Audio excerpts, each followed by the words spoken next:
చూస్తే బీడువారిన ఆశలు అన్నటువంటి వార్తని హైలైట్ చేసింది. ఎల్లినో ప్రభావంతో రాష్ట్రంలో అనేక చోట్ల వర్షాభావ పరిస్థితులు నెలకొన్నాయి. కుంటలు చెరువులే కాదు నదులు సరస్సులు కూడా ఎడారులను తలపిస్తున్నాయి.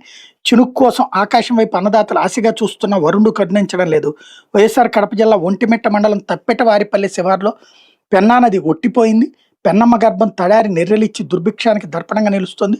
ఎగువన చిత్రావతి, పాపాగ్ని, కుందు నదుల్లో నీటి జాడ లేకపోవడంతో పెన్నావరి పరివాహక ప్రాంతమైన రైతుల నిరాశ మబ్బులు కమ్మేశాయి. తిరుపతి జిల్లాలోని శ్రీహరికోట వెళ్లే మార్గంలో పులికాటి సరస్సు వెలవెలబోతోంది. విదేశీ వలస పక్షులు జీవరాశులతో కళకళలాడే సరస్సు బూసిపోవడంపై సందర్శకులు నిర్వేదం వ్యక్తం చేస్తున్నారన్నటువంటి వార్తని హైలైట్ చేశారు. లేకపోతే ఓషన్ డైపోల్ వస్తే ఎల్నినో ప్రభావం తగ్గచ్చు, హిందూ మహాసముద్రంలో ఏర్పడే అవకాశం.